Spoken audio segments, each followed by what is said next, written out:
Surprise, bitches.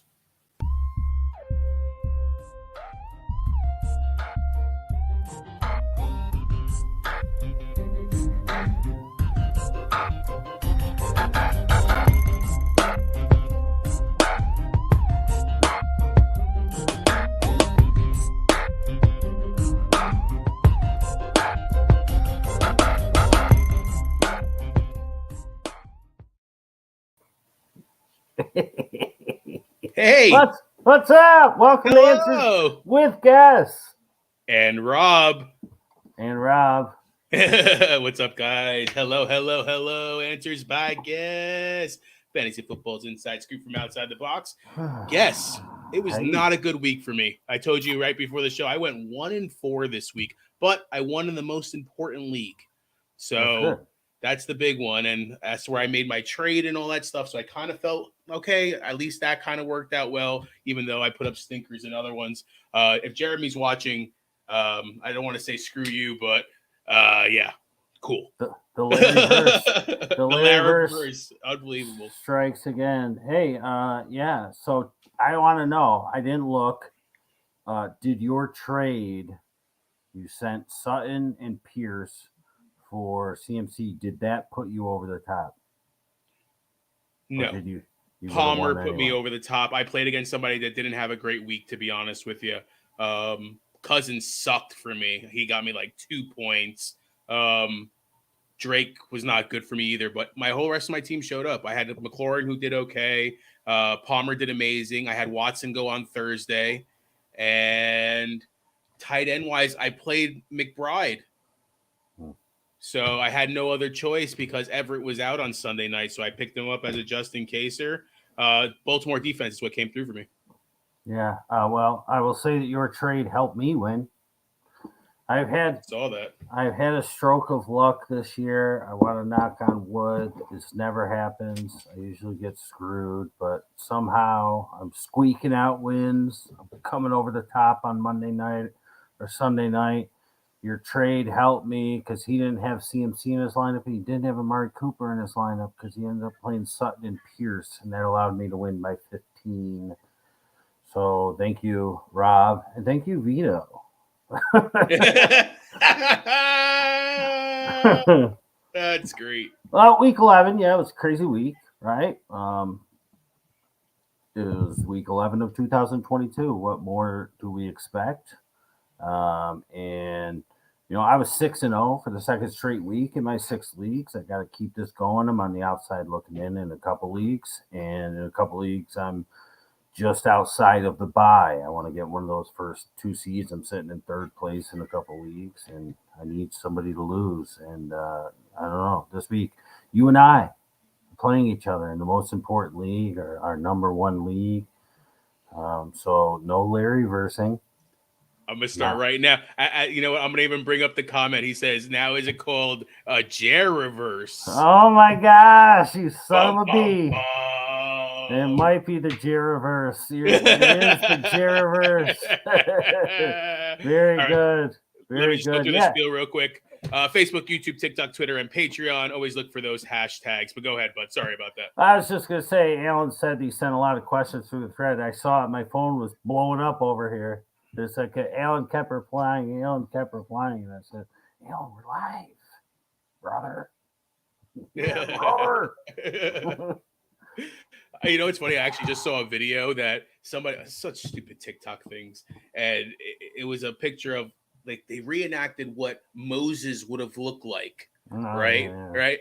And it looked just like Hulk Hogan. And a guy comes up, he's like, so you're telling me Moses looked exactly like, yo, brother, Hulk Hogan? So who knows, man? Who knows? It could have. So right. Week 11 recap breakdown, right? So the Colts almost snagged another win. I mean, we talked about that before 2 weeks ago, and they won. I thought that they would just be fine, and it seems as though they are fine. We thought that they could win this game because we're like, just like the Pittsburgh Steelers a couple of years ago. You see the Eagles losing 2 in a row after being undefeated through however many weeks. It was close. It was very close. So Colts are just fine. Offensive weapons are fine. Pierce got a little more involved, so we'll see. Akers and Kyron are the 1-2. They were last week, and they are going forward. No more Darrell Henderson. We'll see where he ends up going. And the Rams finally have to spread it around. So we asked who was going to take over for Kupp. I kind of thought it would be Higbee. But everybody got a little bit of love. Allen Robinson continues to get red zone targets, so that's a good thing if you own him. All right. Taysom was back like we said he would be, and now the coaches are saying it. I read a little thing because I was looking at my lineup, and the latest little blurb is that the coaches said, we looked at our past performances and we realized that we need Taysom Hill to score points. Maybe they watched the Answers by Guess because I pretty much said the same exact thing, and they did that. They scored points. So going forward, I mean, we're not going to say the token league winner thread, but if all you're playing with is scraps, like Rob, he couldn't play Everett. He had to play Trey McBride, who I like Trey McBride, but I didn't like him this week against this defense. You can't do that. Like Taysom Hill is your option. If somebody dropped him last week and he sat on the wire, you got to pick him up tonight. All right, on to the next one here. And we sadly called the Fields injury. I said I had a feeling that he was going to get hurt. He was taking way too many hits. We'll see how long he's out. But I think the run game's going to be fine. Typically when the starting quarterback goes out, it's like, the receivers suck. The running backs suck. Now, the receivers might suck, but they've kind of been sucky anyways. And I don't think the running backs are going to they're going to suffer at all, because if you go back to the first 4 or 5 weeks of the season when Fields was terrible and the offense wasn't allowing Fields to be Fields, the running backs were killing it. Oh, yeah. So no matter who they put in there, the running backs will be fine. And really, it's only one running back because it's Monty. They did give Ebner some run. So I think Monty's going to be more than fine. I would not sell him low. They do have some tough matchups. They do have a bye week 14, I believe. So that's kind of stinky. But otherwise, whatever backup quarterback, I don't even know who their backup quarterback is. Simeon. Is it Trevor Simeon? Trevor Simeon. The running backs will be fine. He's serviceable. That Fields, they're going to take away Fields running the ball. They'll make Simeon beat them. They have wide receivers. He can get them the ball. I think the running backs will be fine. A lot of people are flipping out that I hear. They're like, dump him. I think we'll be fine. And we'll see how long Fields is out anyways. Darrington Evans was brought up for the game. I was somebody I was kind of hoping to see. It's like, all right, let's see what Ebner can do. They gave him the ball, but you're right. It was pretty much Monty's show. But I was really kind of hoping that would get the ball. And real quick, while we're on the Bears, I mean, Melvin Gordon, we were talking about before the show. I think he sucks. In my mind, he blew Javante's season because of just the way things worked out. Imagine if Javante never got hurt. He would be absolutely murdering the league at this point, because the Broncos finally realized that Melvin Gordon is nothing. But the Bears, I think, would be a decent fit for Melvin Gordon, because, Herbert's on the IR, unless they want to keep going with Monty and Ebner, which they'd be fine doing, because Monty's been the top dog his whole career for the most part. Kyle Pitts out for at least 4 weeks. Doesn't even matter. I mean, even if you were a Pitts owner, like, you could put anybody in and you'll be fine. Washington ran all day as we expected. That's why we downgraded their wide receivers. And the QB change in Houston, I think, is going to be a plus. They're going to play Kyle Allen. You might remember him from the Carolina Panthers. I think it's going to help, Brandon Cooks. It's going to help Nico Collins. Maybe they'll actually activate Brevin Jordan, and he'll get going. He's not hurt. They just keep making him inactive. So I think it's going to be a good thing for the Houston receivers. Davis Mills been playing terrible. What a disappointing year. We thought he had so much promise coming up, and we talk about the card game a lot. People were going nuts for Davis Mills cards in the preseason, and those are just tanked. Crazy how Pierce was such a downfall this week too. I mean, the offense completely over there just was a debacle. And you're right. I think the QB does change. I mean, if you get Cooks the ball, if you get Collins the ball, if you get the ball moving down the field by actually throwing, it should open it up for Pierce a lot more. And even what's his name too, that they just got. And I'm not sure if this is the next game or not, but I mean, Washington kind of went into that with the same exact sort of thing. Let's stop Pierce. And their run defense has been good. They did really well stopping Miles Sanders the week before, so they're getting better. So they're like, let's stop Pierce. Let's make Davis Mills beat us, and Davis Mills could not beat them. And you're right. Their next one is the same exact situation, man. You called it. Yeah, well, very windy day all over the East Coast. Baltimore was windy. New York was windy. They were all windy. Everywhere was windy. Everywhere in the East Coast. Where I live, I'm basically on top of a mountain. It's always windy here. So it's windy outside where it's calm in the rest of the world. But I looking outside, trees are flying all over the place. So it was very windy. So I don't blame Zach Wilson, but Mac Jones was just fine throwing the ball. So, but this was called because we said Bill Belichick is going to make Zach Wilson beat him. They're going to shut down Garrett Wilson. They're going to stop the run and make Zach Wilson beat him, and he could not do it. And 19 punts. Everybody knows the story. And I texted Rob right after that. I was like, I'm very sorry. That's a terrible way to lose a game. No, but it was. If you had the Patriots defense, it was quite wonderful. It was quite somber after that moment in our house for at least half hour, 45 minutes. We're just sitting there like, Zach's looking at me. Josh is looking at me. I'm just like, what do we say? And Zach looks at me. He goes, well, the guy with my name should be benched. Oh, jeez. Okay. We'll see if that happens this week. Talk about Mike White. I think Zach Wilson's still their best option. You're 100% correct. Patriots came in with the game plan. It's Zach Wilson has to beat us. We're going to stop every other aspect. We want Zach Wilson to beat us. But that defense is just, they were after him. They were all over after him. It was a week to prepare. I mean, that's Bill Belichick, man. Is it still? Am I okay? You're good. Oh, sorry. Yeah, I don't know. I blanked out over here. All right, let's go on to the next one here. Yeah, so this was the one I was talking about. Detroit wins again. It was a good call, Rob. Goodbye, Wan'Dale. Jamal is killing it. And I'm sorry, once again, we said it in the game breakdown videos, which you all need to start watching. I know it's hard to find time, but the toilet is a great place. That's where I watch a lot of my content. And, the easiest way to do it. So we pretty much said, like, Swift owners, it's not looking good because Jamal Williams is the best running back in Detroit. And Hutchinson might be the leader for Defensive Rookie of the Year. They have a great game plan. Bro. I think over the past 2 weeks with these 2 wins, I think in his interceptions in the games and how he's helping to stop the run, their rush defense has become incredible. I mean, they had a game plan, stop Saquon. And it's 100% clear that they were 100% effective because when Saquon wasn't in the game, they gave the ball to Breida because they were like, oh, they must be passing. And Breida scores 2 touchdowns, right? So it's like, oh, well, okay. Well, we're only worried about Barkley. We're not worried about Breida. But Giants going forward, we'll see with no Wan'Dale, but go Lions. They were my pick. I have them over 6.5 wins. They should have 7 already, but they got 4. So many close games, 3 more.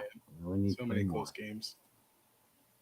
And, the Carolina game was not Baker's fault. DJ Moore just drops wide open passes right on his hands, but it's Darnold time.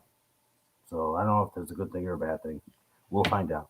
It's funny. I was seeing stats recently. They were showing comparison of what Darnold to Zach Wilson and so on and so forth. And it's pretty much the same thing, except for he threw like 15 more touchdowns and probably like 10 more interceptions. But again, it was more of at least he threw the ball.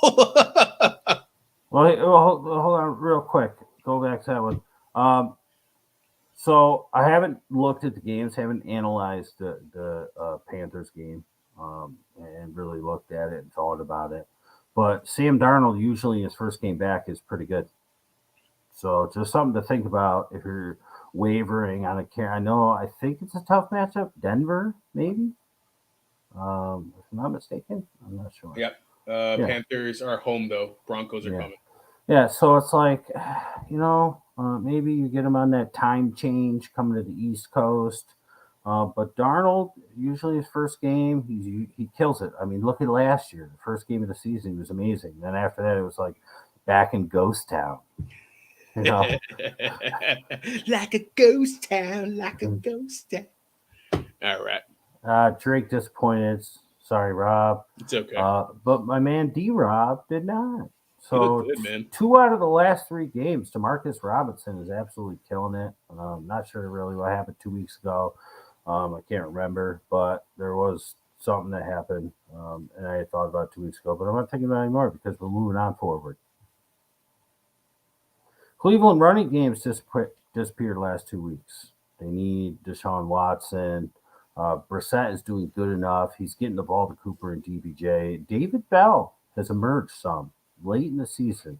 I'm thinking down the road here, third wide receiver could have a little bit of value. And if anything happens to Cooper or DPJ, I think David Bell is going to be a nice one. So you put him on your radar. I don't know if you have to scoop him just yet, but if you got an open spot, just in case, because when Watson comes, it's going to open everything up. And I hope, because I own him in one league, but I honestly do think that when Watson gets there, Kareem Hunt will get back to his ways of catching passes. It's just not Brissett's game. That's just not what he does.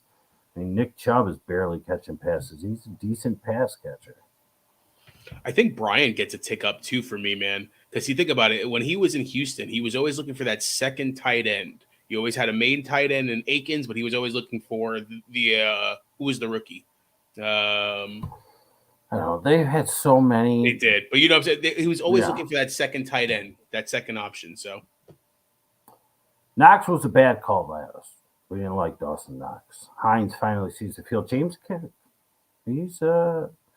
they're continuing to give him burn. He is somebody to look at. Still Singletary as the one, but as the season gets going forward, if you're a Nyheim Hines owner, I'd be dropping him tonight, picking up James Cook if he's out there, because it's not Hines. It's funny. I did a DFS already because why not? And I started both Singletary and James Cook on Thursday. Probably cheap. They were, yeah. James Cook was real cheap.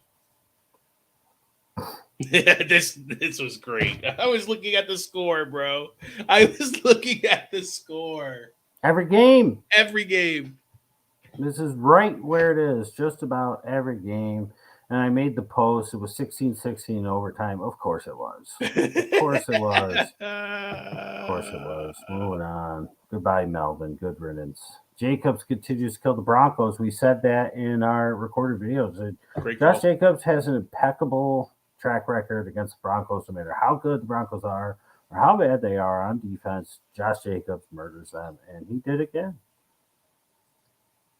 Steelers hung in it. Deontay stunk.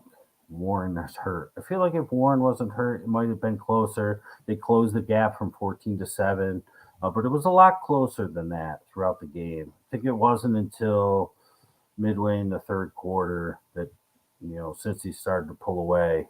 And I mean, you can go nuts over Samaje Perine if you want. I mean, the running backs are the only people scoring touchdowns in Cincinnati the past 2 weeks. Was it 8 touchdowns out of the running backs the past 2 weeks, something like that? That is correct. So it's just go nuts over him, but I'm not. It's funny. I'm a Najee owner with Warren hurt, and obviously that gives him an uptick. That's more carries. It becomes a 3-down back again, and so on and so forth. I told you I just traded for CMC. I'm like, it actually is going to go with your next point, but I'm kind of baffled as to, am I going to start Najee over CMC this week? CMC got enough touches, but Najee's a Monday nighter against the Colts, which their defense is good, but not that good. But it relates to this next thing that we're going to talk about. Yeah, Cowboys murdered. That was our favorite play, or at least mine. I said that they are going to win by 10+. They won by 30+. It was my favorite play of the day. I was all over it. And listen, the recorded shows is where I talk a lot about sports betting and the games and plays and props and things like that. So if you're into that sort of thing, it's just another reason to check it out, because like this, you could have put the mortgage on this one. I pretty much said flat out, I was like, I would put everything I had on it. Pollard looked great. And I wrote a note to myself, let's talk about this, right?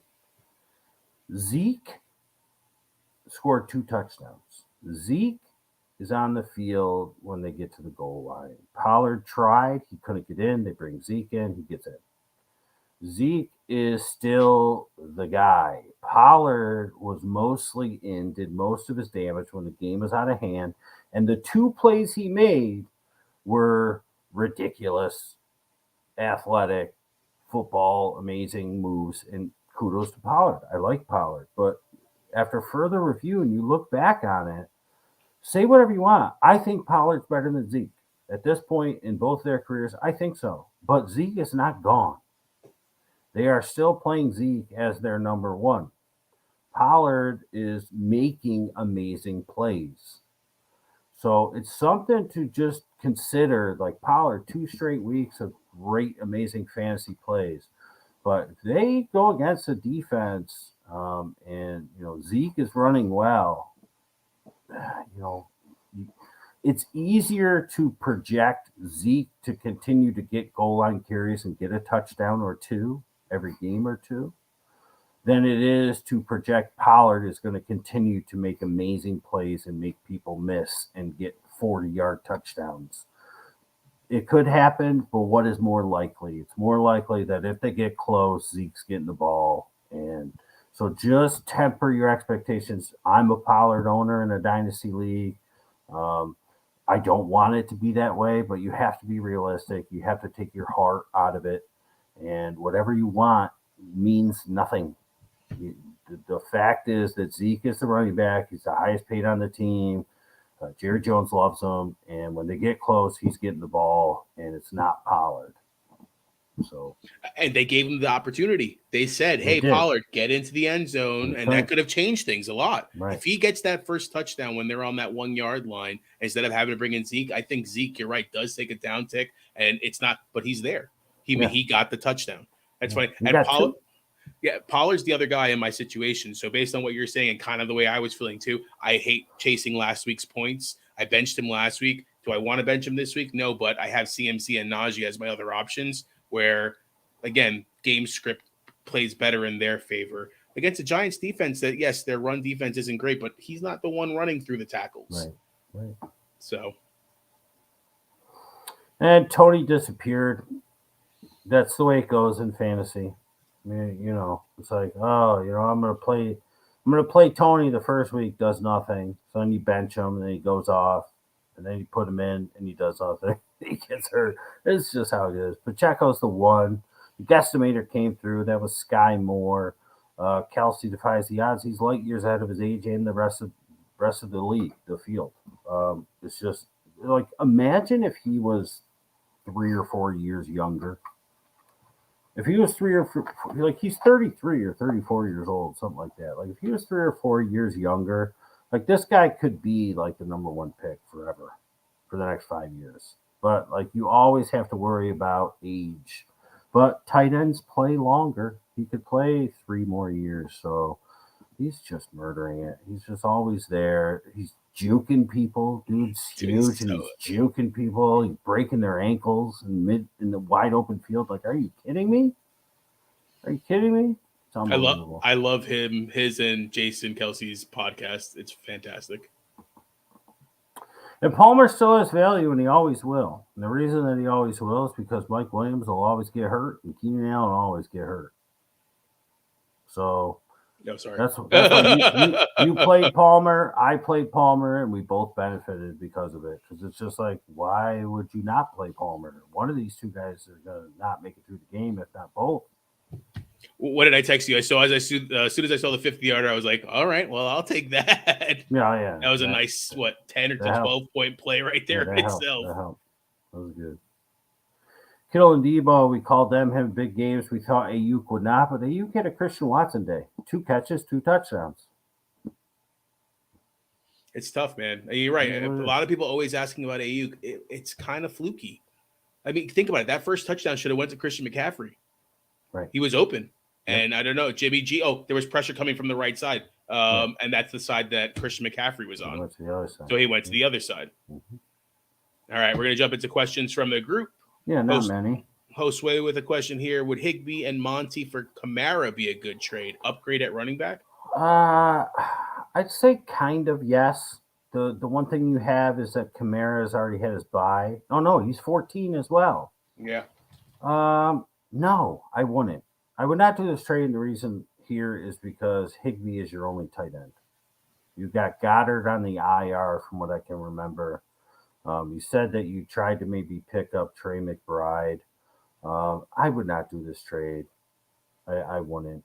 I don't see reason for it because until the bye, Monty's going to be the RB1, and then even 1 week after the bye. I don't know the rest of your lineup offhand, but I don't think I would. I mean, I know that the allure is there with Kamara, but I just think Monty's going to be fine. Like I said, with backup quarterback, I don't think it's going to matter too much. The matchups are going to hurt, but Taysom Hill's going to get more playing time. He's going to steal some things from Kamara, and you need the tight end. That's the difference. Unless you have more than Trey McBride on the waiver wire, I'm not making this trade. All right, Alan with the question here. Who do I drop with Chase coming back? His options. Oh, you already know his options? No, right. You go ahead. I mean, I know the options because we looked at it, but he didn't show us the starters. But we did see one starter there, Rob. We did. Well, we'll go through the bench first. Gabe Davis, Kirk Cousins, Donta Foreman, Kyren Williams, DPJ, Rachaad White, Deshaun Watson, and on IR he has Jameson Williams also coming back and Chase. But he also has the Houston kicker, which I don't understand. I would drop the Houston kicker. I don't know who your starters are. I don't know who your starting QB is. Rob thought it might be Fields. So if it is Fields, then you drop the Houston kicker, or you just wait, keep the Houston kicker, but drop him for another team's kicker. And what you're going to do is you're going to put Fields in the IR when you take Chase off, because Fields will be out if he's out. But I didn't see anybody like I'm dying to get rid of there. I mean, your RB depth, Rachaad White is what he is. Foreman is what he is. I don't know what your starters are, so that's the issue. So Josue, when we get off the air, rather than type it all in, just add the starter pick, and then I'll formulate a response and get back to you about that. All right. That's for Alan, by the way, but no problem. Sorry, Alan. But Alan, we got to get a different kicker. Yeah. I'm gonna be 100% honest. When we looked at the picture, Guess and I were like, who the hell has Houston kicker? We got to get a different kicker. All right. Lazard, Olave, Jeff Wilson, B-Rob, Kyren, start 2. On a Tuesday. Jeff Wilson. I really want to go with Jeff Wilson.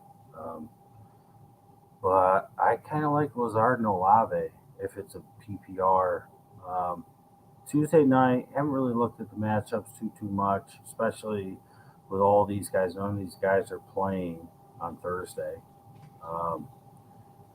Lazard should have had a big touchdown. He had a bunch of drops. I don't know how it's Olave, Lazard, Wilson. It's between those three. I'm fine sitting the other two. They're both in timeshares. I know Wilson is too, but Wilson is the best one. All right. Any changes to this lineup? Starting quarterback, Herbert. Running backs are Pierce and Walker. Wide receivers are Evans, Ayuk. Tight ends, Freiermuth. Flex is Montgomery. Defense is Commanders. Kicker is Nick Folk. And on his bench, Kirk Cousins, B-Rob, Pickens, Njoku, Tyler Boyd, DPJ, Alan Lazard, Miles Sanders, and Jameson Williams, with him possibly coming back too. Who's his starting quarterback? His starting quarterback is Justin Herbert. Oh, yeah. Who's his wide receiver starting? Evans and Ayuk. Who are the Niners playing this week? The Niners are playing Saints. Niners are home. That's right. I'm tempted for Lazard over Ayuk, honestly. I think Lazard's going to have a big game. They're playing Philly. I think it's going to be a high-scoring game. I think Green Bay's offense is going to stop trying to be a mouse on a wheel, just sort of running in place. And I feel like they're going to try and open it up. I think Watson's going to help. Lazard had a couple bonehead plays. Watson had a couple bonehead plays. Lazard had a big touchdown drop. You're probably gonna have Slay on Watson, I would imagine. He's the biggest touchdown threat so far. I'm tempted to go Lazard over Ayuk. Volume. All right, next one here. All right, DPJ, Slayton, Boyd, Kyron, B-Rob. Start any over Foreman, McLaurin, or Keenan. Must win week. All right, let me go through games then. Carolina's playing against Denver. So correct. Carolina's home. Like Foreman. DPJ's home against the Bucks. Slayton is Thursday night at Dallas. Boyd is away on the road at Titans. Kyron is away at Chiefs. B-Rob home against the Falcons. I'm thinking maybe Slayton over Keenan. Ooh, bold call. I mean, he's the best they have. You worry about the injury with Keenan Allen as well. Let's see here. Chargers playing against the Cardinals. I might take a shot there. Slayton over Keenan. All right. Gabe Davis or DPJ?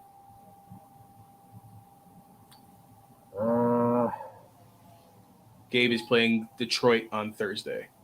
Yeah. We'll go DPJ. Keep the hot streak going.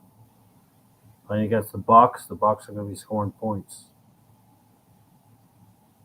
All right. Next one here. Carter, Kyron, or Jeff Wilson? Assuming that's Michael Carter? Yeah, it's got to be Jeff Wilson. Yeah, I would go Jeff Wilson too. All right, Alan, with another one here. Knox or Otten? Otten away at Browns. I'm going to go with Knox. Trevor Siemian, if he's the quarterback, I'm going to go with Knox. I mean, a down week last week. I'm going to go with him. Otten's fine. But they just have so many other weapons. Knox is in Buffalo. Against Detroit. Why am I You're thinking Komet. Oh, Otten. Going on. Knox had his good week last week.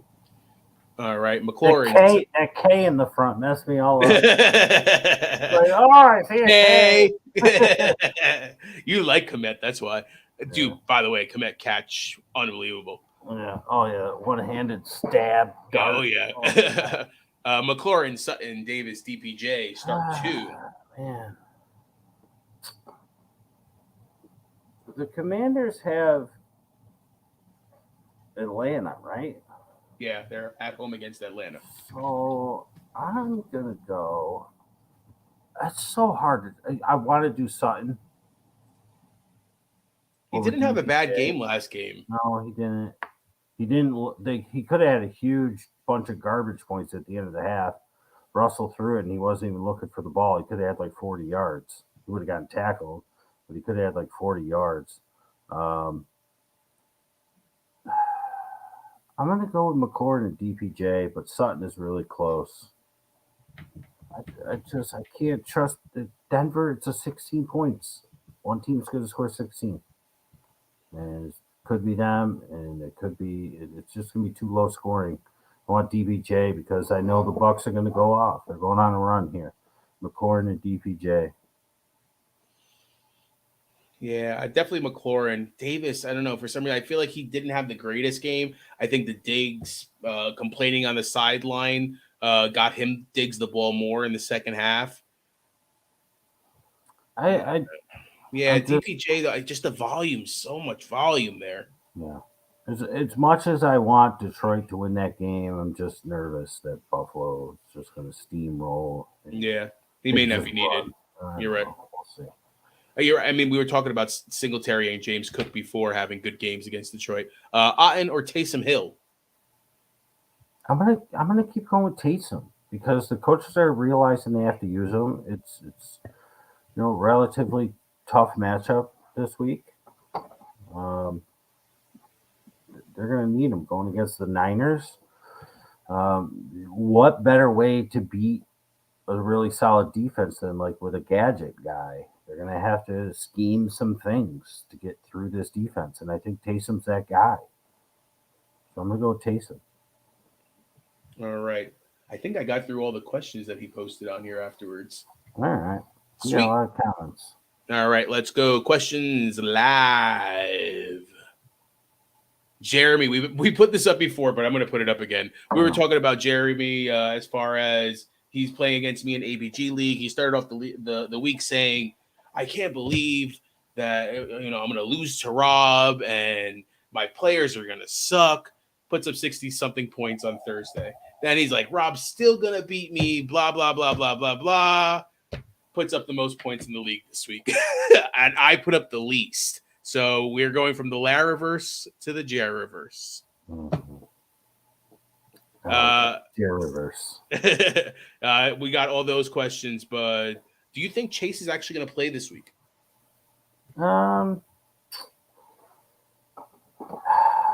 He could against the Titans. They need the offense. I think you're right. They've been running the ball so much because Chase hasn't been there. Does Chase cause that extra separation? I mean, Higgins has been playing well, but you would expect so much more out of Boyd and Hurst, to be honest with you. They've been throwing too, though, because Higgins has been killing. Higgins killed it last week. The thing is, they get close and they can't throw for a touchdown. So if they do, they're throwing it to the running backs. Whenever they get close, they're just using the running backs, so the receivers aren't getting touchdowns. I don't know if he's going to play this week, and I think they might think they're going to need him playing against Tennessee, who's doing what they do towards the end of the year. They're rolling, and they're starting to pass the ball, which is what they need because they can't just be a one-trick pony. You could shut down Derrick Henry, or you could try, slow him down, and then the team is dead. So they need to start throwing the ball. I don't know. You got to listen. You got to listen and see if he is. I have no clue. I can't tell you because I don't know if I would play him if I was the coach. I think I would wait another week.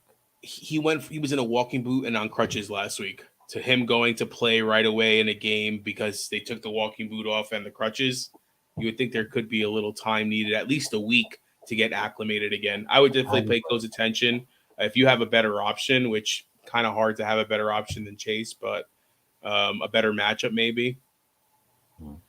All right, Alan was laughing. I'm pretty sure that's about the Houston kicker. Probably. You answered this one. You said go with Taysom. They're now saying Kupp is out 6 to 8 weeks. Drop him? I thought that's what they originally said. And yeah, I said to drop him. I don't know if it was the Sunday morning show or if it was the recorded shows, but I said drop him. Or trade him if trades are still allowed and sell him on name value. They're going nowhere. The Rams are going nowhere. He could be out 4 weeks, and I would still be doing that because I don't think they're going to bring him back. Like the timetable could be 4 weeks, and they could say, "Oh, it might just be 4 weeks." I would still do it because if I'm the Rams, I'm not bringing back Cooper Kupp. My team is terrible. We can't win a game. Stafford in protocol again too, man. Right, he might not even play again this week. So he might retire mid-season.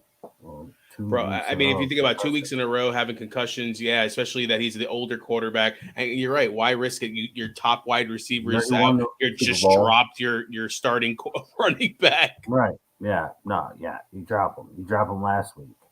Yep. All right, Jeremy. Bears aren't making the playoffs. Just keep Fields out.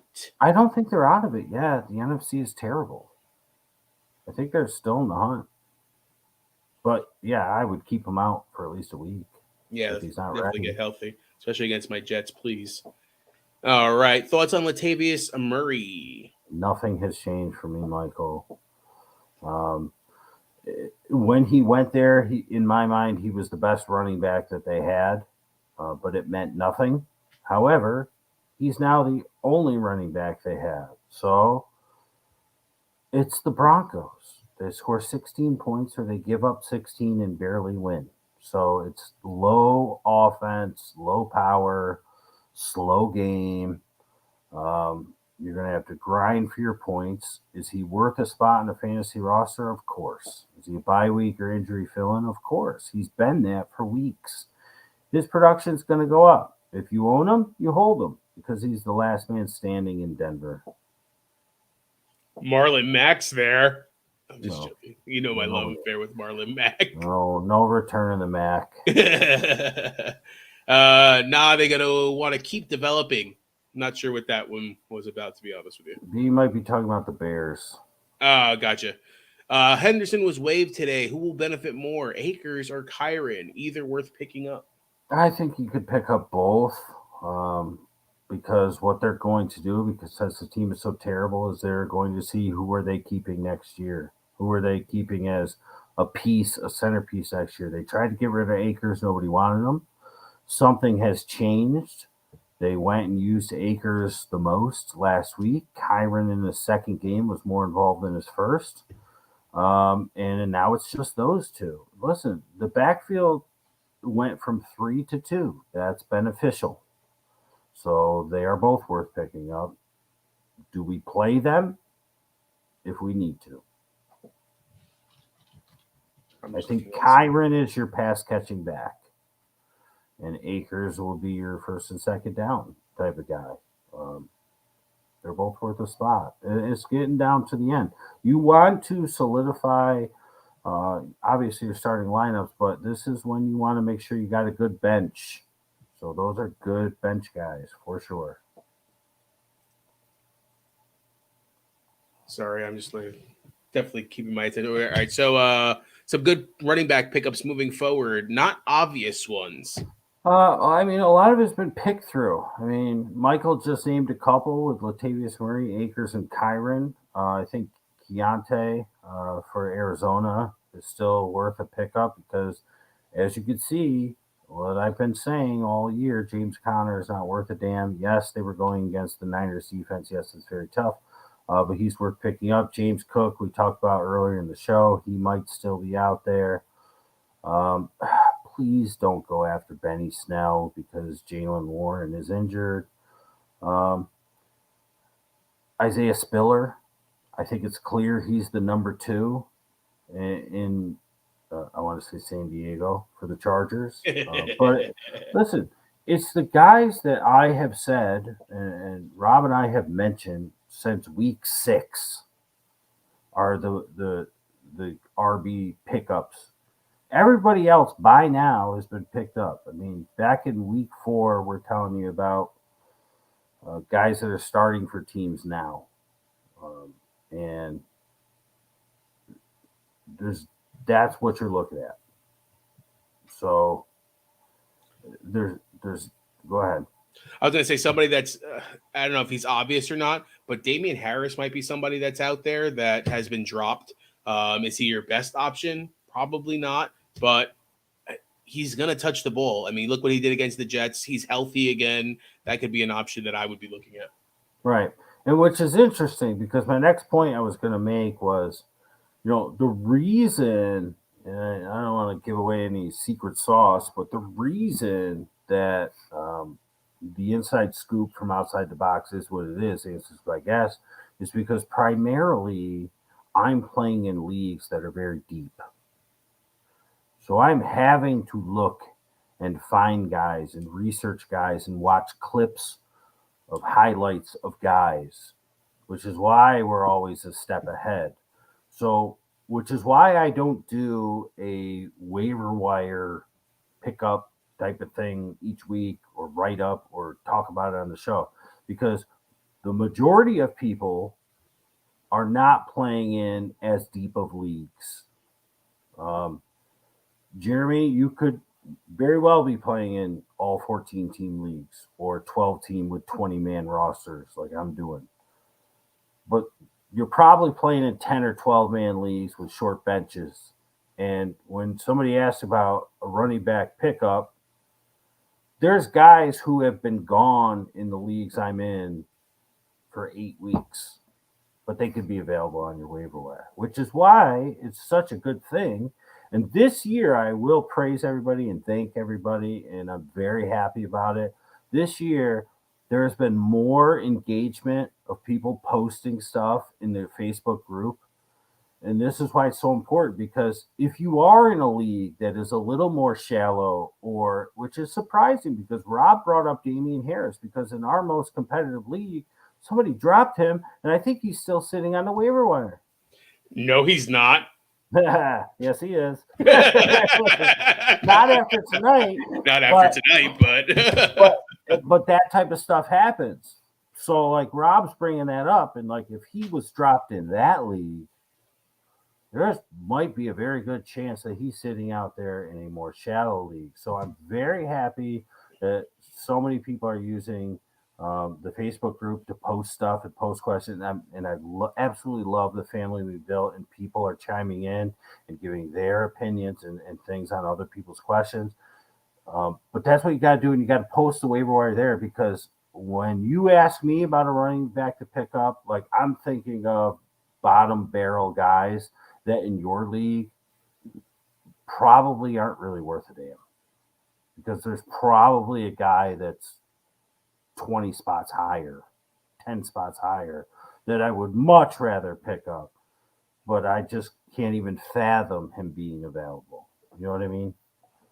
So that's why people have asked, like, why don't you do like a waiver wire this or the waiver wire that? Is because, like, I'm not thinking about. I told you the waiver wire guys to pick up this week 4 weeks ago, and I just don't want to repeat myself. I don't want to be so redundant and more than I already am. You got to think people are going after Samaje Perine. I mean, right. Like, that's number one. They have to be on their list, right, and so on and so forth. And I don't want them. Exactly. People are going after Justin Jackson. Swift isn't doing any stuff like that. I mean, these are guys that, I mean, if you're not at the top of the waiver wire, I would kind of stay away from them, though. They're not going to get enough love. Where you're, again, what Guest is saying is that he's going to give you a guy this week that you may be able to use come last week before playoffs, start, and so on and so forth.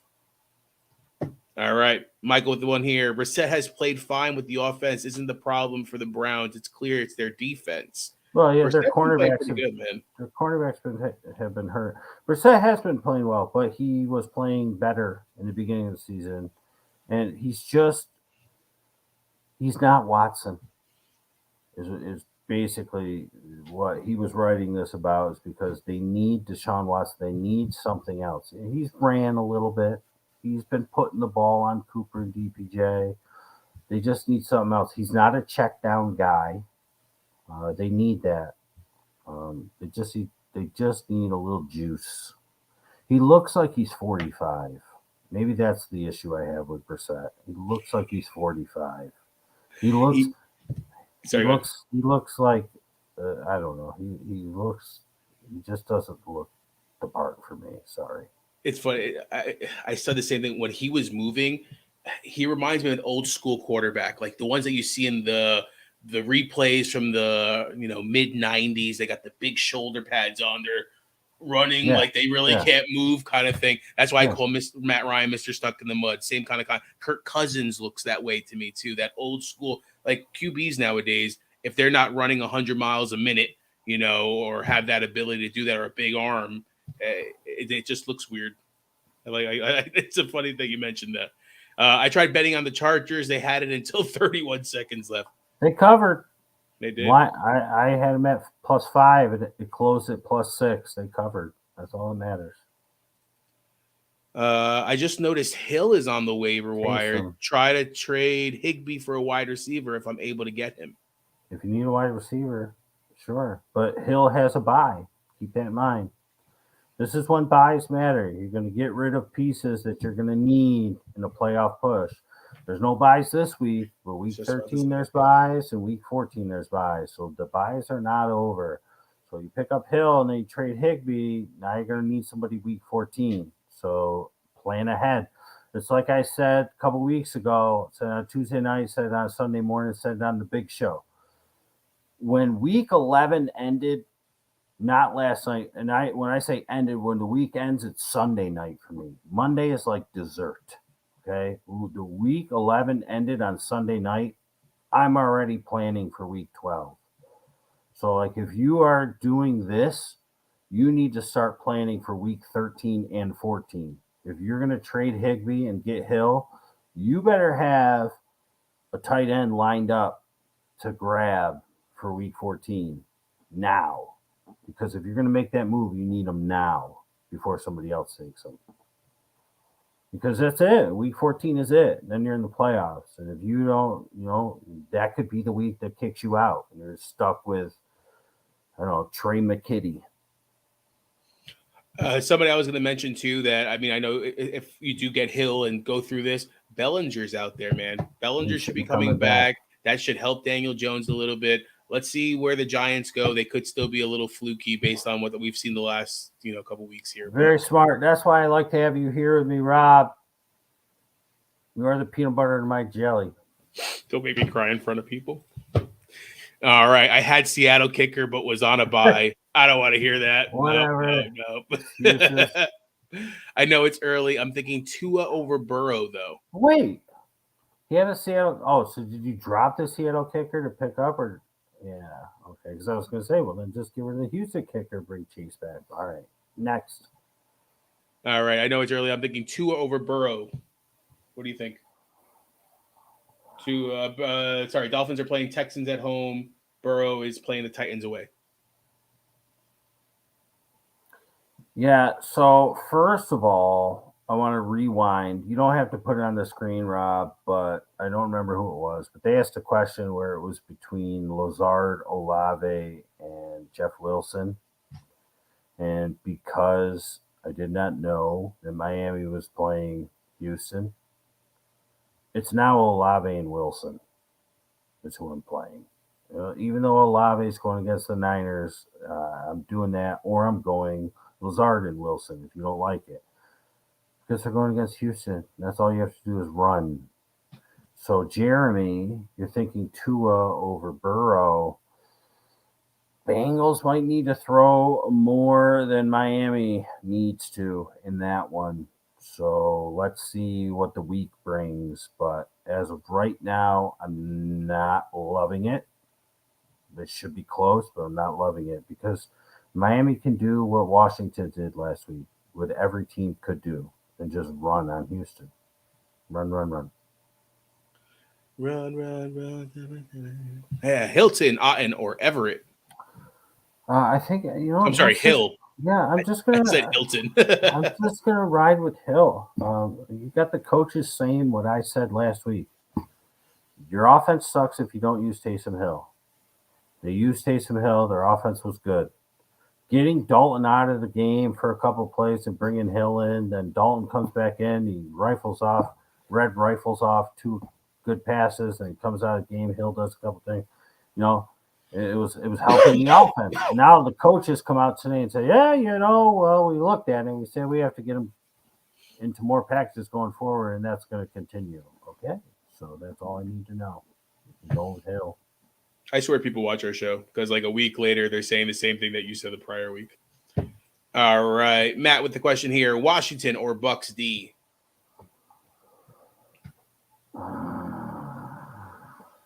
Bucks playing the Browns. Browns are home.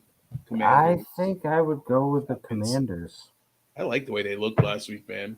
I think this Commanders team is going to – the whole NFC East might make the playoffs. I know. All right, Jeremy, one here. I don't need any of these guys, but in a league where waiver wire order resets every week, who's a better one to grab? Latavius Murray, Akers, James Cook, Slayton, or Demarcus Robinson? If I need a running back, I'm probably going to grab Cook, Akers second, and Murray third, just because the offense is they don't score enough points. They run too slow. And I heard this on the radio, and so I won't take credit for it. But they said that the kitchen that Russ was cooking in burnt down. He is no longer cooking. They're ordering takeout. And it's like so true. It's like probably came out to $16 even. It definitely was $16. At least a 16% tip. Yep. And if I need a wide receiver, I'm going to go Slayton. I like what my boy D-Rob's doing, but the Giants are going to have to pass the ball. They have no other pass catchers unless someone pops out of nowhere. So we'll see. But I'm going to go Slayton over D-Rob slightly and Cook over Akers slightly. All right, Alan, 1-1 here. I was right. Fields, Cousins, and Watson. When Watson comes back, what's your move? Trades have ended. I was right. It was Fields. Is that the same league? I think it's the same team. That's the one that he had Cousins and Watson on the bench. You're like, I would just drop Cousins if you have Fields, and then you would put Fields on the IR or something like that. But he can't do that. Not this week. This week he's going to need Cousins, which is scary because Cousins is playing at 4:00, right? They're the 8:00 game against New England. Cousins is not good at night. They're home. Yeah. All right. So we'll get into this after you answer this question, but all right. My move is to drop Cousins eventually, but I'm not going to do that until I see Watson in week 13 because Fields has a week 14 bye, and Fields might not play this week. But if that's the league where you have Jamar Chase, there's your answer. I don't know if that's the league, but if it is, then Fields doesn't play. You put Fields on the IR. You take Jamar Chase off, and then you worry about it next week. All right. Watson, Chase, and Jameson returning. How do you determine who to drop? My team's decent. This is the Barkley, Eckler, Chubb team. Yeah. This is the one that he has Foreman as well. Yes. Let me pull up the picture. Same exact thing. I mean, throw Fields on there. Cousins is who you could try. I mean, we went through the quarterback thing, so it's that. And we'll see if Jameson Williams comes back. I don't think it's going to be this week. So I'm not going to worry about him yet. Your team is decent. All right, Alan. That's true. These waiver wires shows have me laughing. I picked up those guys weeks ago. You guys help with that. Fields, Foreman, White, Kyron, to name a few. I mean, we were ahead. We were so far ahead of Fields. I was telling everybody, I said, they're going to start to figure it out. Fields is throwing a little more each week. He's starting to run a little bit more. I got a feeling. And then the rest is history. All these guys. Yeah. I mean, I wasn't that big on Foreman. I thought it would be Chuba, so I won't take credit for that, but White and Kyron for sure. But I think Rob liked Foreman. I liked Foreman in 2017 is when I liked Deonta Foreman. I like Foreman against both Atlanta games just because it kind of made sense. Division game, so on and so forth. There was one week I don't know, depending on who the players were, I might have chosen Foreman as well. That was the week that he was down. Jeremy, my running back depth question was for 1 week streamer coming out, not this week. Okay, so there were some names that we threw out there. Uh-huh.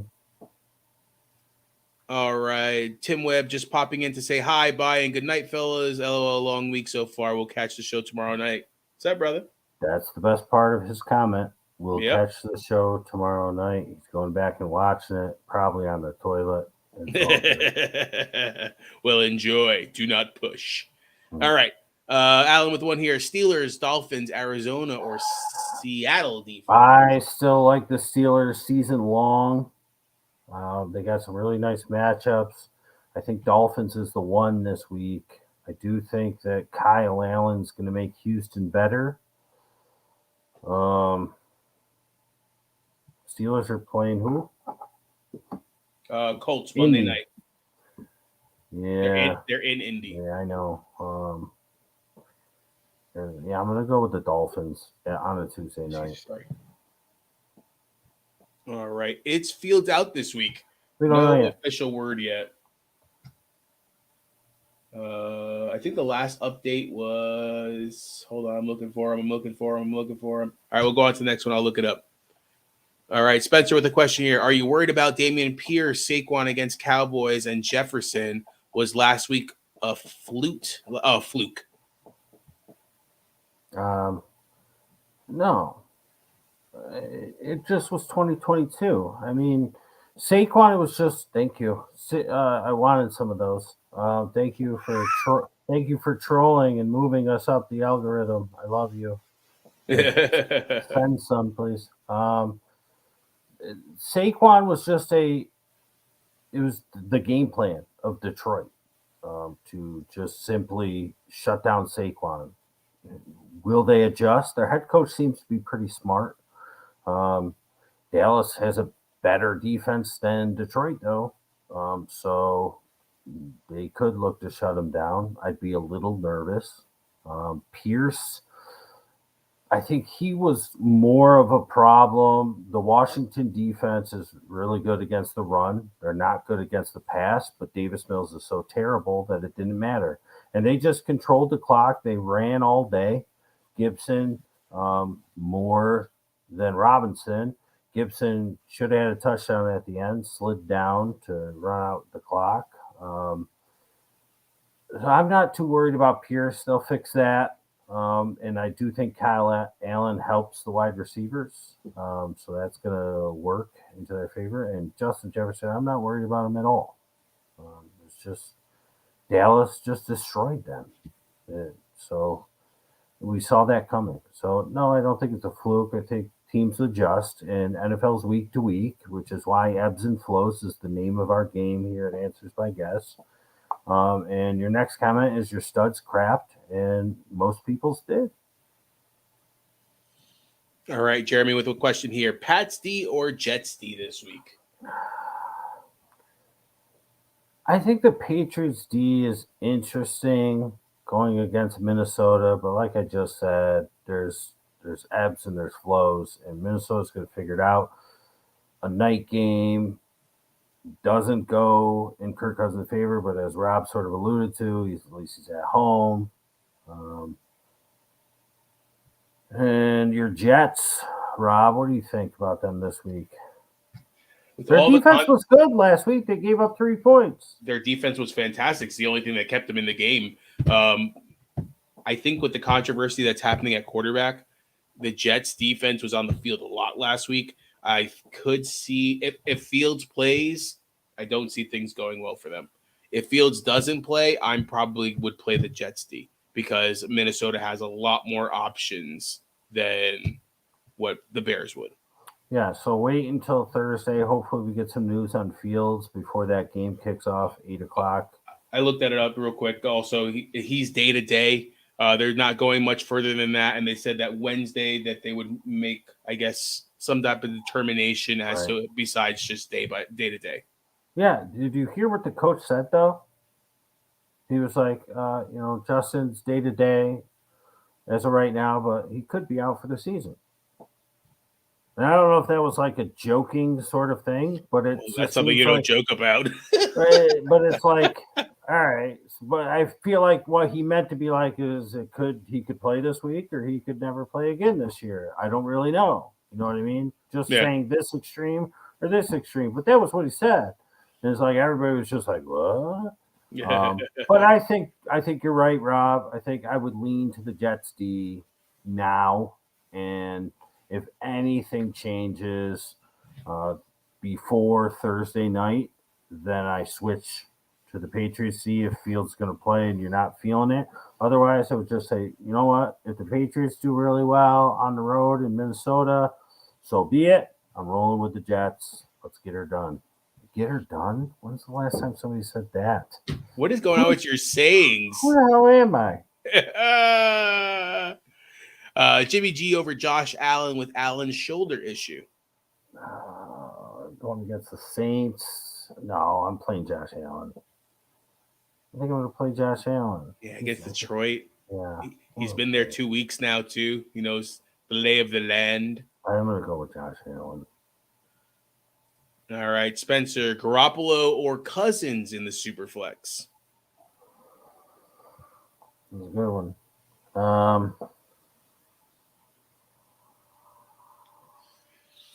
Jimmy G played really good. He did. That team just has so many weapons. I'll go with Jimmy G. Yeah, I'm kind of thinking the same thing, especially if you have other Thursday guys going, which we'll get into the Thursday's games after Michael's comments here. But Jimmy G, I mean, that offense looks so stellar. Yeah. So stellar. Jimmy G. All right, Michael with one here. Would Barkley and Christian Watson for Kenneth Walker and Amon-Ra St. Brown be a good trade? I'd be trading Barkley and Watson. After last week, I'm kind of worried about Barkley. I know the Lions had a plan to shut him down. Am I overreacting? I would do that trade. Sorry.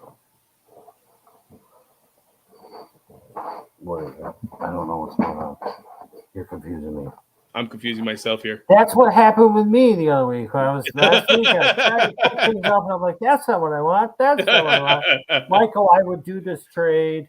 Barkley started off the season hot. He was the number one running back. He had over 50 points more than the second running back, I think, through 3 or 4 weeks. Since then, it's been down, down, down, down. They've been getting lucky to win games. We've been talking about that for weeks, and now they've lost a couple, and they're going against Dallas. Barkley could be fine. Watson is as fluky as it gets. I don't care what anybody says. He's had six catches for 5 touchdowns, basically. And yes, he had a couple extra ones to add on to make it 8 for 5 touchdowns. Opportunistic? Sure. Is it work for fantasy? Absolutely. We absolutely love it. But Kenneth Walker, the bye week's over, been absolutely killing it. Nobody's stealing touchdowns from him there. And Amon-Ra, I mean, get him back to full health. You're seeing what he could do. It's going to be a high volume game against Buffalo. I'm doing this trade without a doubt. I'm all over this, Michael.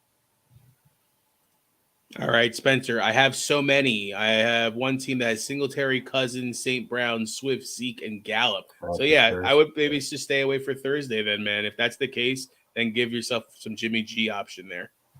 Real quick before we get into the game, Spencer had the question about Garoppolo or Cousins. We said Garoppolo, and you said the offense just looks so explosive, and it reminded me of a thought I had last night watching that game. I almost threw up in my mouth. The Niners are going to win the Super Bowl. I just have a feeling. I feel like it's going to be them and the Chiefs, and they're going to win. I chose Denver, so I have nothing to say. Well, I mean, I said it was going to be Bills and Packers, so like, what do I know? But it doesn't look like anybody's going to beat them at this point. I mean, we still have 6 weeks to go, 7 weeks to go in the regular season. Yeah, no, I said it. I threw up in my mouth when I thought of it last night. I was like, "Ugh, this team's going to win it all, aren't they?" So I just have a feeling it's going to be them and KC, and you know what? That could just be front running because those look like the 2 best teams. They look better than Dallas to me. The Niners do. As good as Dallas looked, the Niners just look better. And there were so many gadget plays. Like there was so much movement on the ball. Thing. And they don't even need to do that. They don't. The guys they have, they don't even need to, but they do because they're just messing with you. They're like a cat and a mouse. They're like, hey, I'm going to do this, and you're not going to be able to stop me. I'm not even going to do normal things. Yeah, I'm not even going to do normal things. Normal things is too boring. I can beat you with normal. I can beat you with gadgets. And I don't like it. I don't hate the 49ers, but I definitely dislike them. They're not on my 3 hated team list. That's the Vikings, the Giants, and the Seahawks. But I think they're going to win. It's gross because it sets up so perfect, right? Jimmy G, you wanted to get rid of Jimmy G. Trey Lance is started. Trey Lance gets hurt. Jimmy G comes in. They make the trade. Jimmy G's playing amazing. His hair looks great. He's so sexy. They win it all. You know what I mean? And then Jimmy G goes to another team after winning the Super Bowl, or they have to make the decision. You know what I mean? So it just sets up. It's like HBO special. Alan agrees with you. And Spencer, I chose Denver in the beginning of the year with Russell cooking in the kitchen that's not burnt down and getting takeout. So, Alan, how do you hate the Giants? We went through this, I think, before because we live in New York. We live down near the city. The Giants don't even play in New York. They play in New Jersey. But all we have is Giant fans who, when the Giants are doing well, they're in your face yelling about hoobly hoobla. Nobody even knows what you're even saying. You don't even know what you're talking about. But when the Giants lose, they go and they run and they hide in the bottom of a closet under a rock. And it's just annoying. And because of that, I dislike them. You got to live in New York. Yeah. I guess that's pretty much explains it. I'm a Jets fan, so I get pity. I get pity everywhere. And I don't hate the Jets. In baseball, I dislike the Yankees, and it's mostly for the same reason, because I feel like Yankees fans are like that. How would you say that? Well, for the most part, they are, Rob. They are. When the Yankees are winning, it's, oh, we're so good. When the Yankees lose, it's like, what? I wasn't even rooting for them. But the Mets, like, I'll root for the Mets because the Mets are like, the dirty child that nobody wants to talk to. That's like the Jets. It's like, I don't know. So it's like it's a sad story. And the Knicks, like, I don't hate the Knicks because the Knicks haven't now we're going a little deep there, buddy. I don't hate the Knicks because the Knicks have never done anything ever. Even with Ewing and Starks and Oakley and all those guys. I thought this was going to be a compliment. All right, Spencer, have you ever seen an Eagles fan laughing my ass off? No, because I don't live in Philly. But I'd imagine if I lived in Philly, Eagles fans are probably terrible. And if you're not an Eagles fan, you probably hate them. You probably hate the Eagles because of it. And so, like, that's really the only reason. And you know what's weird? Like, I love Eli Manning at Ole Miss. And I like him now. I think he's hilarious. He might even be funnier than Peyton to some degree because you hated that man with such. But I hated him when he played for the Giants. That doofus look on his face. You used to just send me random memes from him on the sideline. Oh my god! Yeah, so I don't know. It's. All right, Alan. Nothing but Bucks and Miami fans here. Don't think I've ever met a Jags fan. Bucks fans quadrupled after Brady. Yeah, I'm sure they did.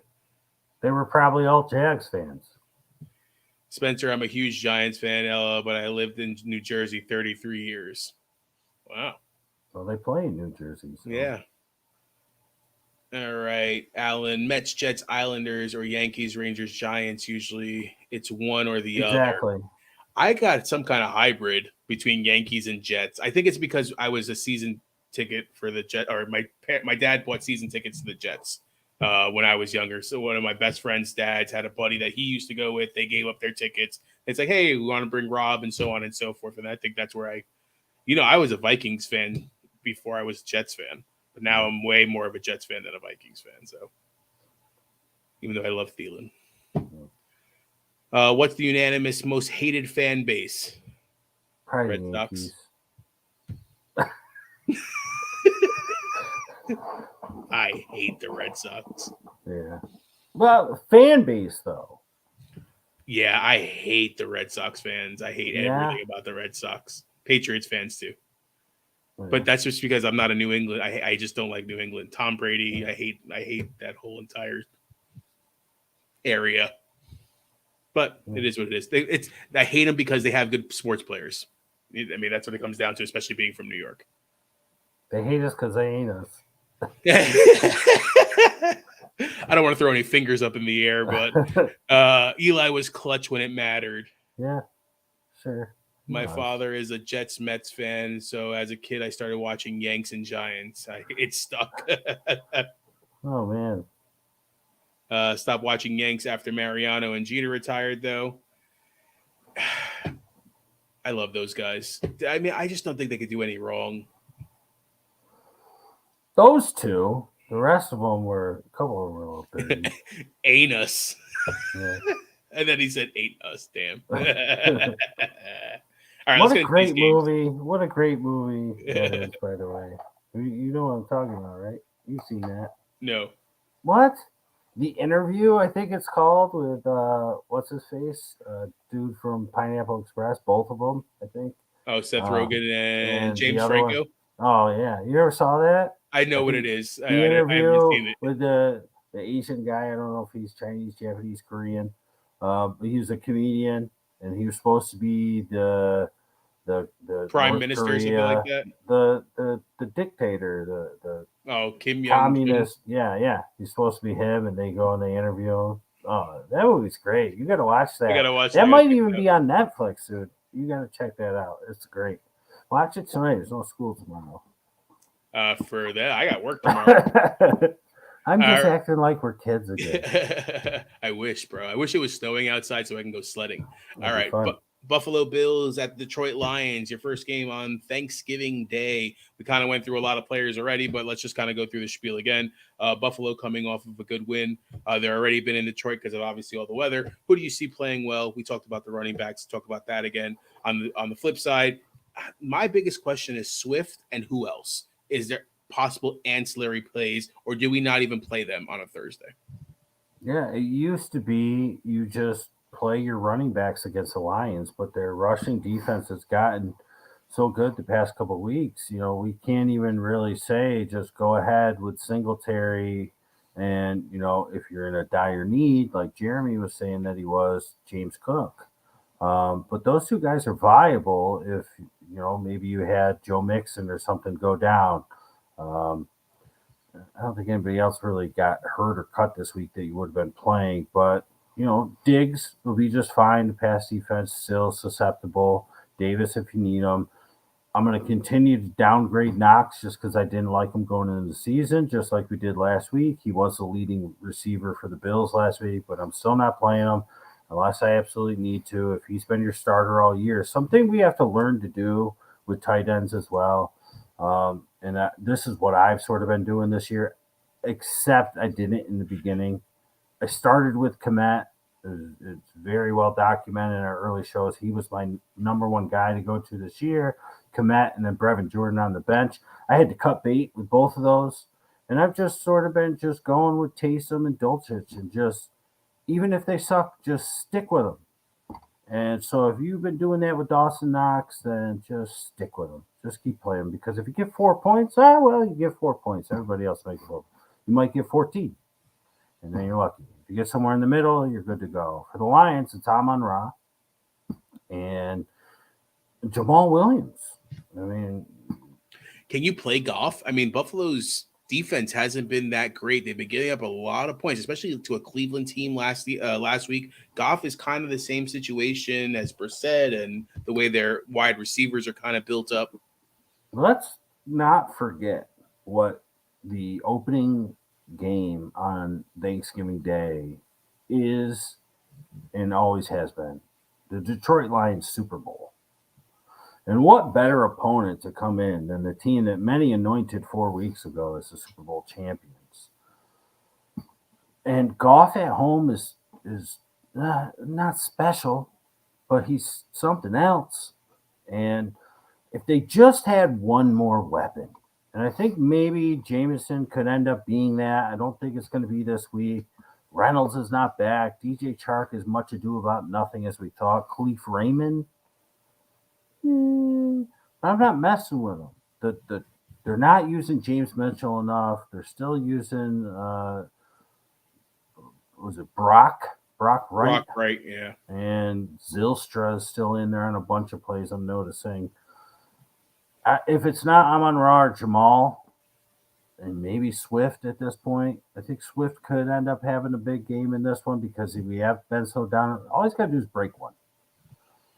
I will be rooting my butt off for Detroit to win this game. I don't hate the Bills, but I'm just rooting for Detroit. You know, I got them over 6.5 wins on the season. If they can steal this one, I think it's a lock. I'll be rooting hard for them, but it's going to be volume plays on the Detroit side. I think Buffalo should be able to stay in control of this. And you play your names on these guys.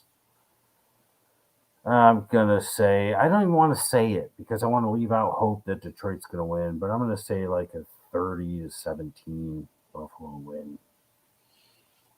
All right, next game here. New York Giants at the Dallas Cowboys.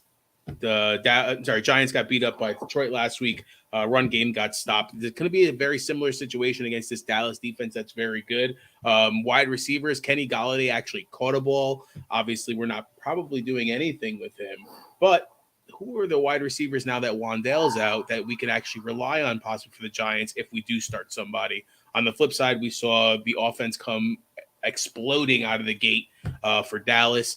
Could the Giants slow them down, though? Could this technically be more of a low-scoring game, even though it is on Thanksgiving Day? I think the Giants are rolling in the right direction, or the Cowboys, I'm sorry, and the Giants are rolling in the wrong direction. And I think Dallas is going to be able to control this, and that makes the players on the Giants volume plays. Darius Slayton, that's why I was sort of leaning his way when people were asking questions. Saquon, they're going to, like I said, the head coach is smart. They didn't go into the Detroit game thinking that they were going to do everything that they could do to stop Saquon.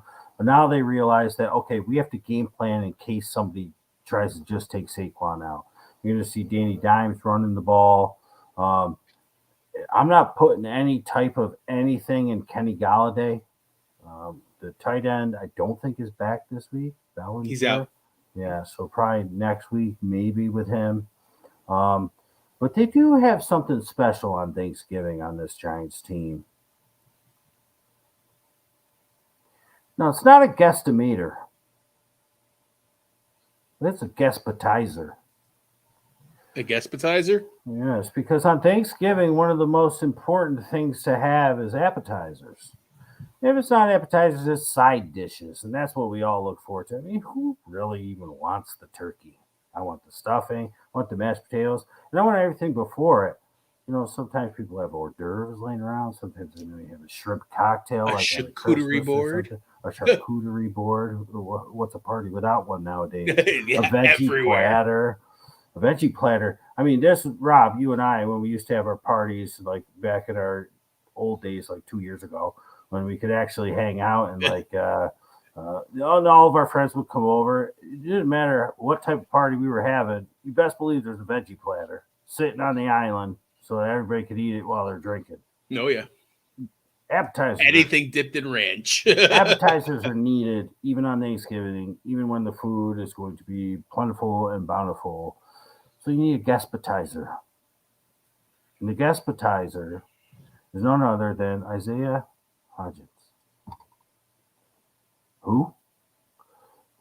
Third year, I think, maybe fourth year. I think he was drafted by the Bills. Didn't amount to much with Buffalo.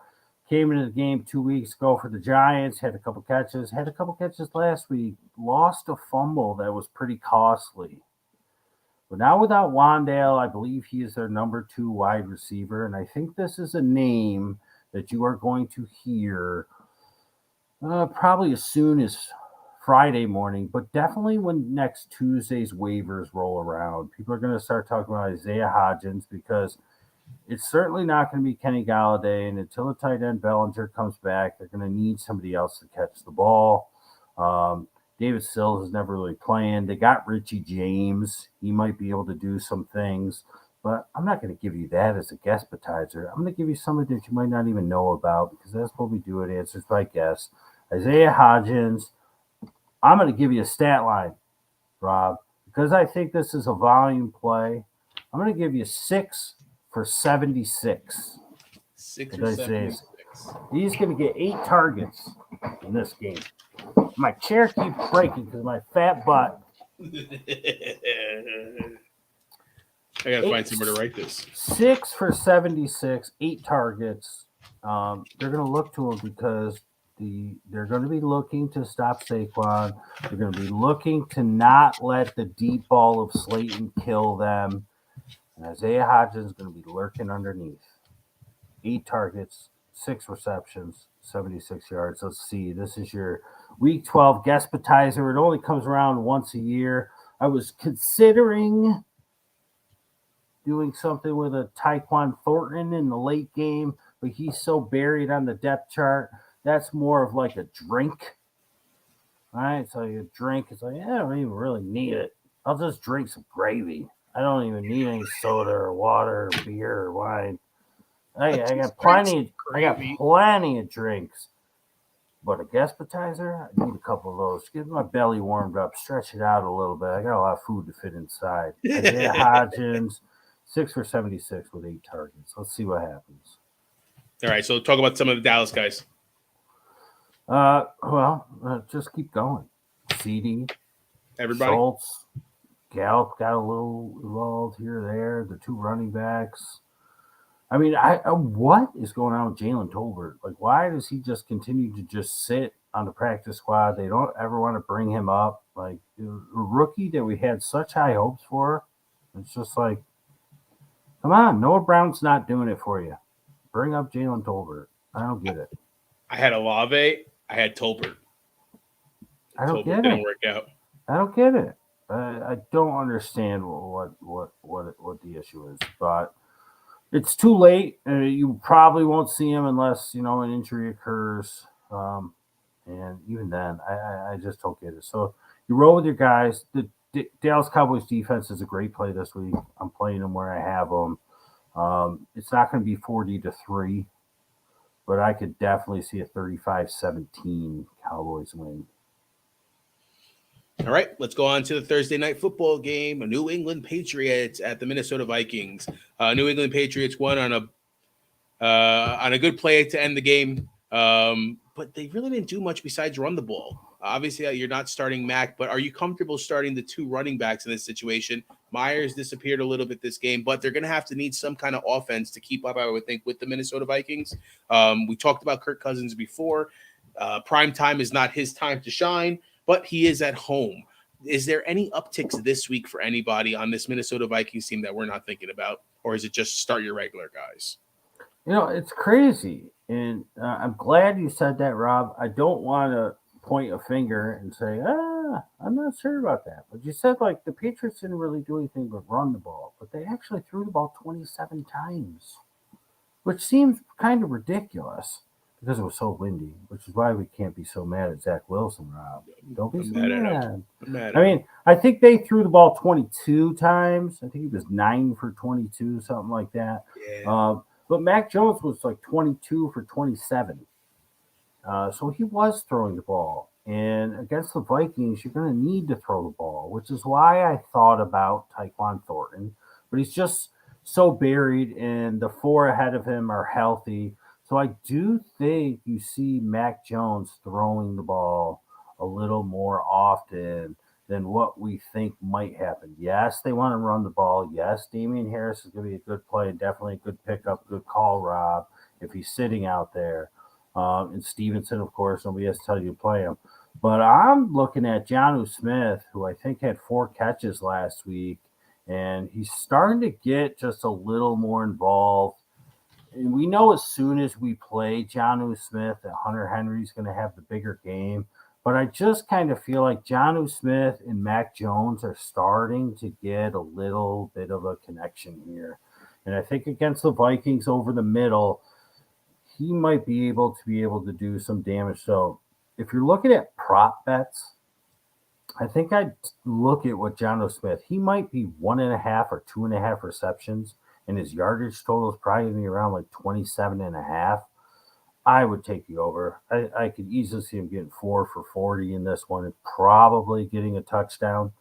So I like him if you're dying at tight end, like you, Rob, who's worried about Everett. You're playing against me, and here I am giving you information because I don't hold back. Like, this is what I do, and I'm not worried about it. But it's a good play because he's probably out there in most leagues, and I think that the chemistry is starting with Mac Jones, and I could see him scoring a touchdown. I think easily 10 to 14 points in this one is not out of the question for Jonnu Smith. It's a dart throw, but if you're dying at tight end, I think it's a good one because I do think the Vikings are going to be better on offense. They're going to adjust. It is a short week, but they're at home.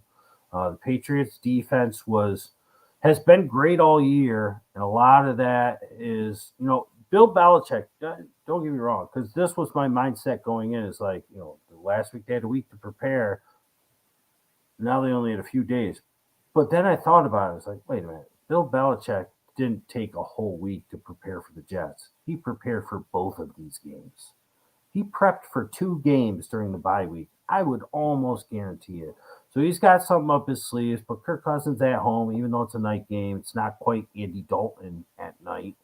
So being at home, I think you're right, Rob, will help. Justin Jefferson will get back into it. Dalvin Cook will be just fine.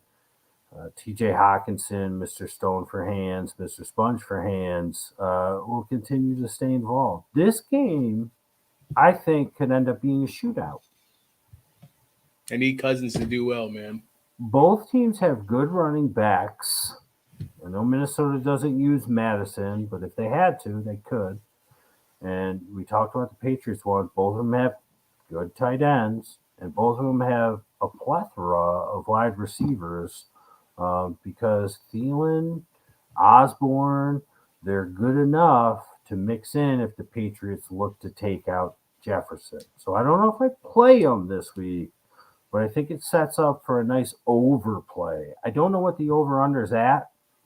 I'm going to take a guess and say I'm going to say if they want you to take the under, it's at 42, but it could be at 46. So I'm going to say 44. It could be way off. I'm almost there. 42 and a half. Yeah, they want you to take the under. This game's going over. You take the over, you buy the hook. If it's 42 and a half, you buy it down to 42. This game ends 23-20. You're in the gravy. Drink it, baby. Drink it. Sorry.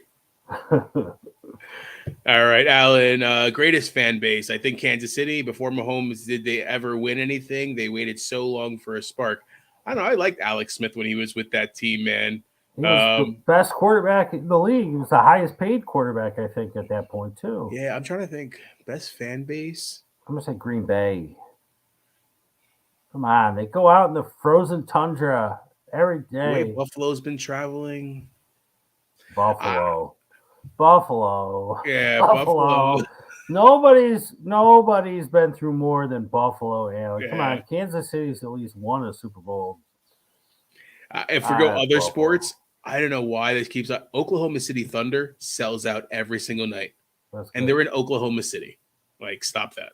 I think Buffalo's the call, man. They're out there in the freezing cold with no shirt on, breaking tables with wings in their mouth. Bro, 77 inches, and they made it to Detroit to watch the game. Over 50-something thousand tickets sold. They walked. They put their damn snowshoes on. They went through Canada to get to the game. That's incredible. Spencer, so I lost Wandell and Jaylen Warren this week. Warren. Warren, sorry. Treylon Burks Robinson from Baltimore and Elijah Moore is available. Any of these were the pickup?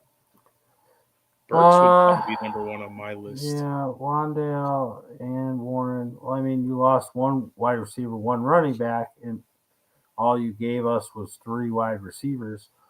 So, depending on what number you are, put in a waiver for all 3. In that order, maybe. Maybe Robinson above Burks, maybe Burks above Robinson. Doesn't really matter. I think they're both good. Elijah Moore was a little more involved last week. And again, I don't put it all on Zach Wilson, but listen, if they make the QB switch, it should be better. Flacco loved it, but it'd probably be Mike White, but it would be the same. Mike White, I think, loved Elijah Moore last year too, if I'm not mistaken. Yeah. So I would put in one for all 3, man. All right, I have Singletary. Is he a sit this week? Have Zeke, Swift, Wilson Jr., Dillon. I'd probably sit Singletary because Zeke, Swift, or Wilson. I'm definitely playing Wilson. Swift could break one, and you know what we said about Zeke. He's getting those goal line touches. So I'm definitely playing Wilson and then one of the other 2. So I would sit him. I don't know how many you can play. My guess is 2 or 3. All right. I think you answered this already. Who wins on Thanksgiving, Giants or Cowgirls? You had mentioned the Cowgirls. I did. All right. Galladay is making over $1 million per catch. That's pretty funny. Oh, yeah. Allen's calling Giants 20, Cowgirls 17. He said, shoot, I never even heard of Hodgins, and he's a Giants fan. That's why you're here. All right. That's why you're here, and that's why you've been involved all year long, Alan. Because you know that we'll tell you something that you've never heard of or thought of. Fantasy football is inside scoop from outside the box. Drink some gravy. I'm crying, dude. That was great. Don't need no liquids besides gravy. No. Tony already hurt his hammy. Suck it. KC fans, deal with what we did. All right. Yeah. Would you drop Cousins for Carr, Brissett, or Pickett until Fields, Watson comes back? I would. No. Brissett's done in a week. Carr is close. Pickett is close for me. Carr is going to go on a run, I have a feeling. Dude, him and Devontae are heating up, man. I have a feeling about Carr. I wouldn't be against Carr or Pickett. Pickett's schedule is so good. Probably Carr, then Pickett. I'm not even looking at Jacoby Brissett. Not only because I can't stand to look at him, but because he's done after this week. He's done. So what's the point? It's funny. I actually have a Cousins question that I was going to mention before and kind of took me off track, but I'm glad that he asked this question. I'm in the same situation. I'm thinking about dropping somebody to pick up Tannehill and starting Tannehill this week against Cincinnati compared to playing Thursday Cousins game or against New England. Is that a good move, or do I just stay put with Cousins? I don't dislike Tannehill against Cincinnati. This is not the game against you. I don't dislike Tannehill against Cincinnati, but yeah, I think I'm gonna go Cousins. I have Cousins in, and I don't know if I want to waste a waiver wire pickup on Tannehill. So I think I would stick with Cousins. All right, Spencer agrees with Buffalo. That's wild. Bills fans doing table jumps in 6 feet of snow. My kids asked me, I think I might even told you this, guest, like, how tall is 77 inches? I'm like, think when you're standing on the floor in our living room and it's all the way almost up to the ceiling. 6 feet, 72. So yeah, so it's 6'5". Yeah, I told them, like, it's like probably a foot below the ceiling, and they're looking at me like, what? Yeah. You'll see the articles about Rodgers going to the Giants next year. Don't make sense to me because CBS had an article on it. Yeah, I think he retires. Honestly, he just looks so disinterested out there. He doesn't really look like he cares. He doesn't seem like he's trying when the game's on the line. It's just like, he's checked out. The Giants would make a lot of sense, but I think the Jets would make a lot of sense for Rodgers as well. Especially if they're having Zach Wilson issues. Learn from Rodgers, have Wilson sit behind him. Very similar to Rodgers in at least his arm action or the way he throws the ball. Why not Carolina and have him go somewhere warm where he can relax? Or warmer. Who's set up better? When you think about the defense that both the Giants and the Jets have, and I think the weapons besides the running back situation, once Breece Hall comes back, the Jets would be. Well, the Jets have the best team out of the three. Yeah. So, all right. Spencer thinks the Giants come out pissed, and he says, too bad. Pickett is terrible. Yeah, he hasn't been terrible, I don't think. He's been underwhelming. Yes, terrible, I think, is a little bit of a harsh word. But he's a rookie. They have a bad offensive line. I think it's even more the defense. Look at the way the games have changed these 2 weeks with TJ Watt coming back, with Minkah Fitzpatrick being healthy. I mean, they were in that Cincinnati game. He was going toe for toe. Toe back and forth. Yeah.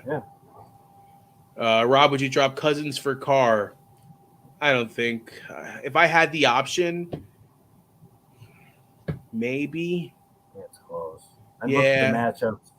I would honestly probably pick up Carr and drop somebody else if I could, but you already have too many quarterbacks. I only have Cousins. Cousins is my quarterback. So I would drop, and I would want both of those options to be able to go against matchups. So this week, I would probably play Carr over Cousins, just because Cousins, to me, he will have a good game, but I'm not sure how much of a good game he's going to have. All right. Chances Brady finishes career in San Francisco and Jimmy G goes to New England. I think Brady retires after this year. I think he retires too. I think he goes to a beach with a flock of women and just. Well, he already has a job with Fox, doesn't he? Even better. I think he already signed a contract with Fox when he retires. I think him and Rodgers walk away after this year, and then it's just like, all right, all we got to do is get rid of Matt Ryan and Russell Wilson, and then we can usher in this new, everything regime. Spencer, I think it's just because I have Deontay Johnson, and that irritates me. Yeah. I can understand that. I mean, Pickens has been getting definitely the love out of all the wide receivers over there. Alan Giselle already got her rebound, and it's not Pete Davidson. It's surprising, which is surprising. You know why? Because her hair is blonde. He really likes the brunettes. All right, guess. I'm going to say happy Thanksgiving to our Answers by Guest family. A happy Thanksgiving to you. We appreciate every single one of you guys for watching. What's your favorite side dish? I think we went over this last year, but let's remind them.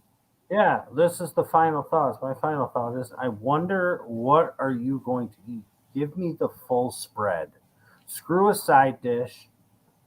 What is the entire spread going to be? Stuffing is my favorite as well, Alan, but give me the entire spread. What is your mother, your wife, your grandmother, your mother-in-law, or you? What are you making the entire thing? Rob, you want to start? I'll start. Okay. So Sandy's been given the privilege of making the rice and beans this year. Her grandmother has made the rice and beans for the last... Arroz con gandules? Arroz con gandule. You are 100% correct. So Sandy has that task. So she's bringing that. My mother-in-law, she's hosting dinner, so she's making turkey.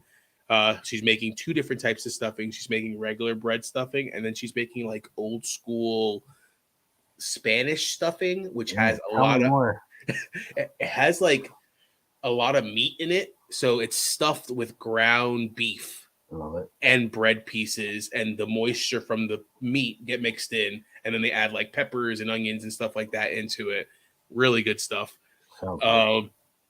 Mac and cheese will be on our list. I'm pretty sure there's going to be some type of potato.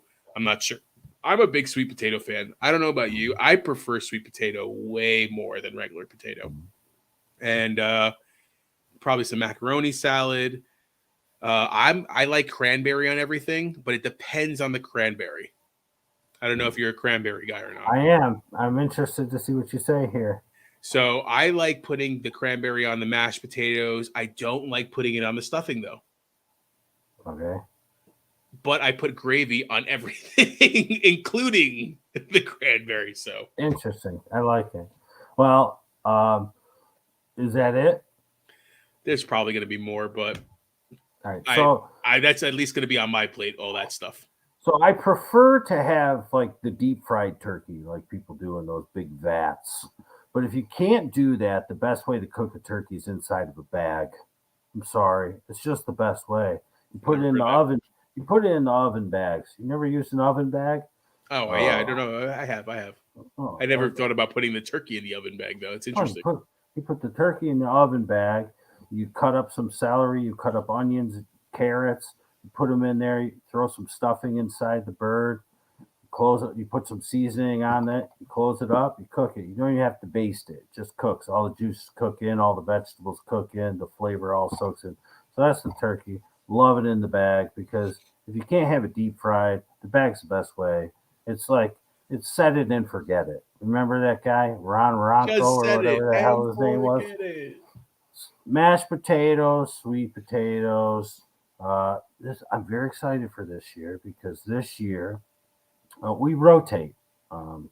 We go up to my parents in Syracuse one year. We all go up there, and then the next year we'll go to my in-laws, my wife's parents, and then we'll go up to Syracuse the year after, and then the year after that, it's at our house. Oh, okay. Jess does the cooking, and I help out with the cooking. So this year is the first time in 4 years in my entire life, mind you, that I will be adding macaroni and cheese as a side dish on my Thanksgiving. I have always wanted it. My mother makes an amazing mac and cheese, but she never does it on Thanksgiving. I don't know why she never does.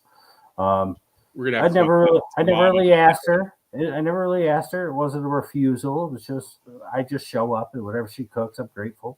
But I'm very happy. So Thanksgiving, we're gonna have a green bean casserole because I wanted collard greens because I don't know why, but I love collard greens. Collard greens are good. All of a sudden, they're like one of my favorite things. My wife's like, I don't know how to cook that. How about some green beans? I was like, okay, whatever. It's close enough, I guess. But not really. Because we actually went to Cracker Barrel the other night for dinner because for some reason, let's go to Cracker Barrel. I ordered collard greens. Dude brought me green beans. I was so pissed off. I digress. Sweet potatoes, arroz con gandules, cranberry. Now, I thought you were going to ask me this because you said, do you like, I'm not sure if you like cranberry. There's two different types of cranberries. There's the cranberry that comes in the can that when you take it out, it's shaped like a can.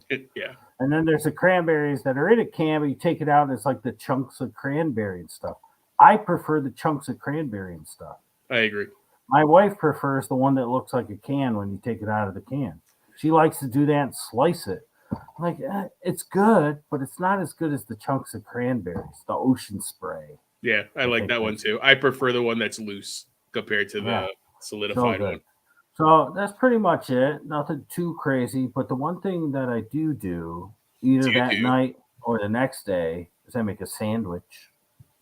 And it's got to have turkey on the sandwich, got to have mashed potatoes on the sandwich, got to have stuffing on the sandwich, got to have gravy on the sandwich, got to have cranberries on the sandwich. Mm-hmm. What a sandwich. Wow, that sounds... All right, so I know where I'm going on Friday. Yes. I'll bring the Italian bread if you'd like. Please do. Please do. And so let's read what they got to say here real quick. Let's read about theirs. All right, Alan, wishing us a happy Thanksgiving. Same to you, bud. Stuffing seems to be his favorite. Yep. Dude, stuffing is just... it's the best. I went to my in-laws recently. We went for dinner, and my father-in-law, we all get to sit down. We're having chicken and stuffing, right, with mashed potatoes and stuff. And my father-in-law just randomly he goes, I thought there was no stuffing until Thanksgiving, but Rob comes and there's stuffing. So they know. She knows how much I love stuffing. That's good. Man, we ordered Publix the day before and tell our family we made it all. Nice. Boss. I like move. It. White meat better than dark meat. I'm the opposite. I like white meat, but I will eat dark meat. I will not complain, but if I'm grabbing it off of the platter that it's been carved and sat on, I'm grabbing those big, dry white ones and I'm soaping them up with that gravy. So dark meat, if I'm having regular turkey, like a turkey leg or something like that, or on a plate. White meat if I'm having a sandwich. Okay. Fair enough. All right. Alan says, put a Cornish hen in the turkey, pull it out of the oven and yell, we cooked the baby. Reactions are priceless. Oh, that's excellent. Fantastic. Oh, that's really funny shit. Oh, sorry. Oops. Bad language. Poop. My family's not getting together for the holiday. Kind of stuff. Sorry to hear that, man. Well, you're here with us tonight. So Yes, we're the family here. And I wish that was a G reverse. And I wish you were pulling a leg out on us. But listen, have yourself a good meal, Jeremy. Enjoy the games. And that goes for the rest of you as well. Thank you for supporting us for 6 years going. Best of luck. And we'll have recorded shows out at some point, either Friday or Saturday. We got to figure it out. Watch them. That's where the information is going to be. And then live Sunday morning with your questions. Happy Thanksgiving, everybody. Night.